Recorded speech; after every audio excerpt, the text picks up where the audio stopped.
warahmatullahi wabarakatuh. Waalaikumsalam warahmatullahi wabarakatuh. Ya, selamat pagi buat kita semua. Mudah-mudahan di pagi hari ini kita alhamdulillah udah sehat ya, bisa datang belajar ya. Gimana kabarnya anak ibu semuanya? Alhamdulillah, luar biasa. Allahu Akbar. Alhamdulillah. Ya, sebelum kita belajar, mari kita berdoa dulu. Doa dimulai.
Absen dulu ya.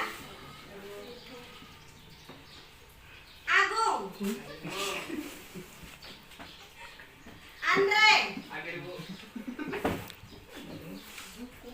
Adam. Indah. Hadir Ibu. Miftah. Hadir Ibu. Lia. Hadir Ibu. Ihwana. Hadir Ibu. Aulia. Hadir Ibu.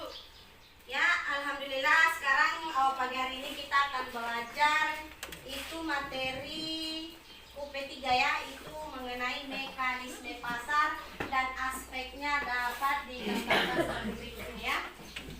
Sebelum Ibu jelaskan apa itu yang dikatakan dengan pasar, siapa yang dapat? Ayo, apa itu yang dikatakan dengan pasar? Andre dulu. Tempat jual beli suatu barang yang Tempat jual beli suatu barang. Lanjut siapa lagi ya? melakukan transaksi jual beli. Lanjut Bang. Apa itu yang dikatakan dengan pasar? Tempat berinteraksinya pembeli dengan tempat berinteraksinya pedagang dengan konsumen. Dan semuanya yang Ibu tanya sama anak semuanya kan, itu memang betul apa itu yang dikatakan dengan pasar. Pasar itu adalah tempat bertemunya si pembeli dengan si penjual untuk melakukan suatu transaksi. Di mana dalam transaksi itu terjadi dia satu perjanjian. Itu mengenai harga. Itu yang dikatakan dengan pasar. Kemudian pasar itu dibagi dua ya. Itu pasar apa? Pasar konkret dan pasar abstrak. Ya. Udah, stop. Udah, di sini coba dulu lihat nak, itu di gambar ini menggambarkan dia bagaimana mekanisme pasar itu, ya. Di sini dia pasar ya. Pasar itu menghasilkan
permintaan. Kenapa?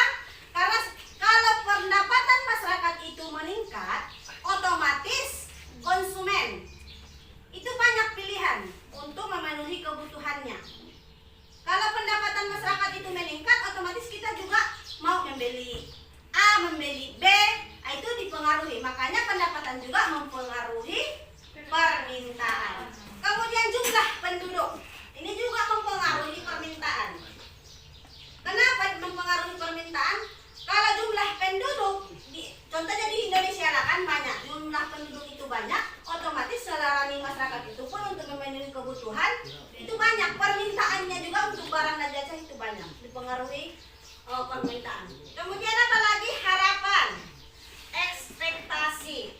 Nah ini dia, harapan ini maksudnya bagaimana harapan kita ke depan.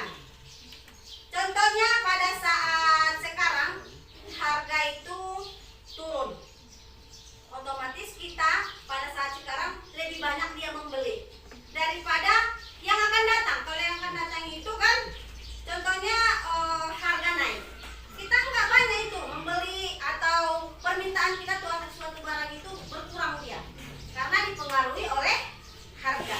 Kemudian yang terakhir harga barang lain yang berhubungan. Nah itu dia yang dipengaruhi oleh permintaan. Kemudian hukum permintaan itu, ya, hukum permintaan. Apabila harga barang suatu jasa itu naik, maka permintaan terhadap barang itu akan turun dan sebaliknya. Apabila harga turun, maka permintaan suatu barang itu akan naik. Dan kemudian penawaran. Penawaran itu, penawaran terhadap suatu barang itu, cut dulu. Penawaran atau disebut dengan supply. Jadi penawaran itu adalah jumlah barang dan jasa yang ditawarkan oleh si penjual atau si produsen pada harga tertentu. Maka penawaran itu dipengaruhi oleh yang pertama dulu, harga barang itu sendiri.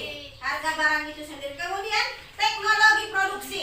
Artinya apa teknologi itu? Apakah dia menggunakan teknologi tradisional atau modern? Kemudian munculnya produsen baru dan harga faktor-faktor produksi. Ini juga menentukan penawaran. Faktor-faktor produksi itu ada 4, ya. Yang pertama itu SDA, SDM, modal dan biaya. Kemudian harapan dan yang terakhir adalah harga barang lain yang berhubungan. Kemudian hukum penawaran itu. Hukum penawaran itu jumlah barang atau jasa yang ditawarkan akan bertambah jika harga naik dan sebaliknya. Jika harga turun, maka penawaran juga turun. Nah, itulah yang dikatakan dengan penawaran.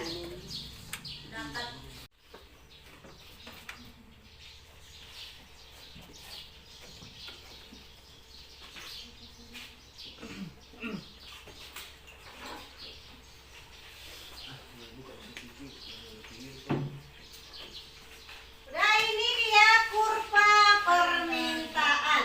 Kurva permintaan itu ada dia sumbu P dan sumbu Q. P itu adalah price, harga, dan Q itu adalah quality atau jumlah barang dan jasa. Jadi yang dikatakan dengan kurva permintaan itu, kurva permintaan itu dia kita tarik dia mulai dari kiri atas ke kanan bawah. Nah ini dia, sesuai dengan hukum permintaan. Apabila dia harga naik, maka jumlah barang yang kita minta akan turun. Nah ini dia yang dikatakan dengan demand. Apa itu demand? Permintaan atau kurva permintaan. Kemudian kita masuk dia kurva penawaran atau supply.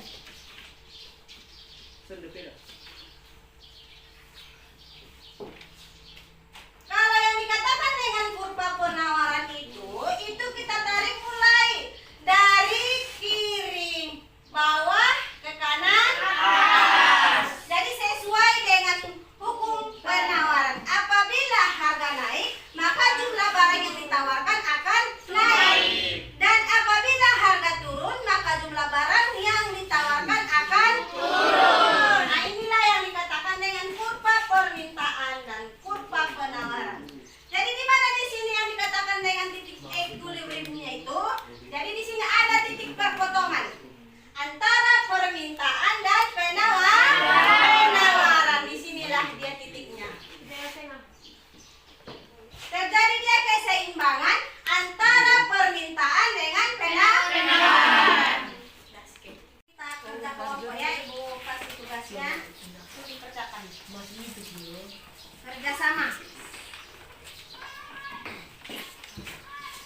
Teleng.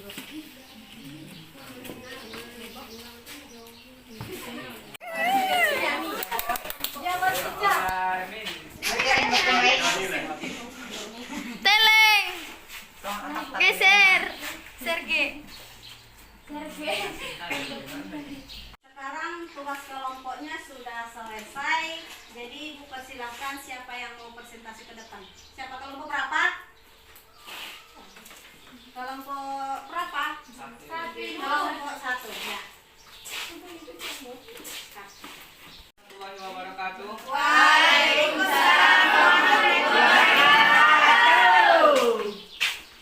Di sini kami dari kelompok 1 ingin mempresentasikan hasil kerja kami, yakni yang akan dijelaskan oleh teman kami Ihwana Sregar. Baiklah, saya akan menjelaskan tentang kurva permintaan, yang dimana kurva permintaan sesuai dengan permintaan, yaitu yang diminta 8.850, jumlah yang diminta 4, dan 9.250, jumlah yang diminta 3, 10.550, jumlah yang diminta 1,5 kg, dan 11.050, jumlah yang diminta 1 kg.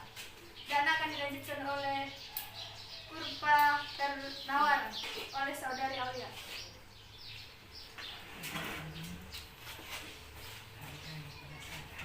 Jadi di harga 4.450.000 yang menawarkan ada 10, 500.000 15 penawaran, 600.000 20, 650.000 25.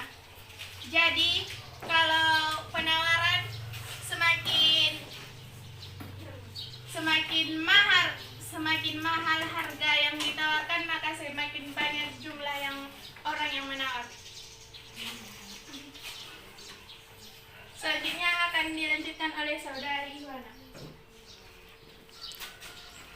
Harga keseimbangan yang dimana antara titik penawaran dan titik permintaan, yang dimana 7.000 diminta oleh 60.000 60 dan 8.000 50 dan 9.000 40 10.000 30 11.000 20.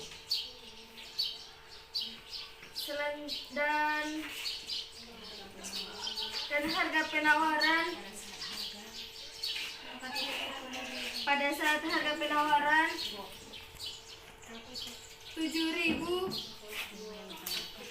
jumlah yang ditawarkan 20, 8.000, jumlah yang ditawarkan 30, 9.000, jumlah yang ditawarkan 40, 10.000, jumlah yang ditawarkan 30, dan 11.000, jumlah yang ditawarkan 60.000. Pertimbangan adalah ketika jumlah barang yang ditawarkan oleh produsen dengan jumlah barang yang diminta oleh konsumen. Titik keseimbangan terjadi di harga 9.000 dan pada jumlah 40.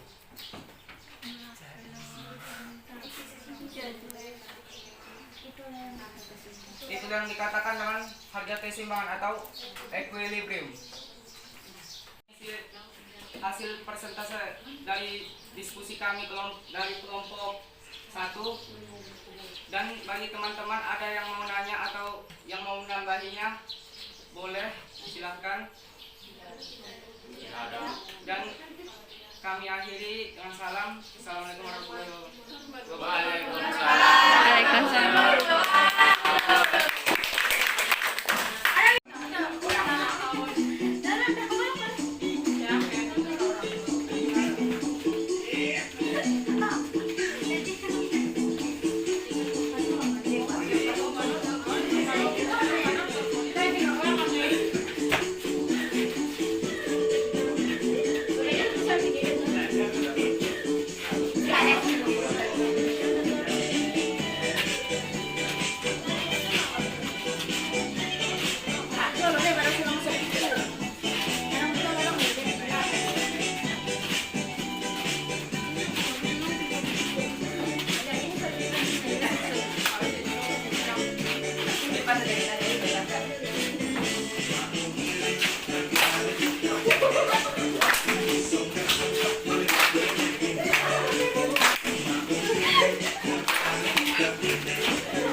Enggak, udah semua ini ke semua.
Dan kita sudah selesai persentase. Jadi Ibu lihat di sini semuanya sudah paham apa itu yang dikatakan dengan kurva permintaan dan kurva penawaran dan harga keseimbangan. Jadi inilah yang dikatakan dengan mekanisme pasar itu, di mana dalam mekanisme pasar itu dipengaruhi oleh permintaan, penawaran dan harga keseimbangan. Udah, mungkin sampai sinilah pelajaran kita hari ini. Ada lagi yang mau bertanya? Tidak bagus. Kalau tidak ada, Ibu akhiri dengan salam. Assalamualaikum warahmatullahi wabarakatuh. Waalaikumsalam warahmatullahi